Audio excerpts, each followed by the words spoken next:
Actually, current account deficit is one of the contributors to the fluidity of the currency. When you hear people complaining why our currency is basically stable, tell them it's because our current account balances are also stable, actually doing better. We are doing better in terms of exports as opposed to previous years. You can see the exports are growing. Our forex reserves is showing, is very healthy at 4.9 months of import cover. Remember, the East African community rate is 4%. And we are at 4 months. We are at 4.9 months.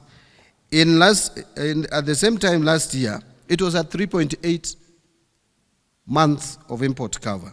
So that has also ensured that we have sent a signal of stability. And therefore, you don't expect the shilling to depreciate, because the shilling can only depreciate if the demand on the dollar increases, and therefore, when you have a strain in the demand for dollar, then the shilling would lose ground. The other reason for the stability of the shilling, because the next slide is also about the stability of the shilling, which has stabilized at 129, is because we haven't demonstrated or sent a signal to the international financial market that we are not likely to pay our debts. We managed early this year to liability manage to pay 2027 Eurobond debt that would have fallen due in May 2027.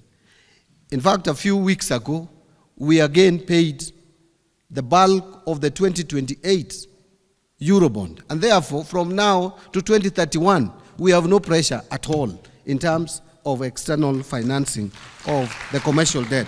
So that is why the shilling is basically stable. And you can see the stability is not just against the dollar.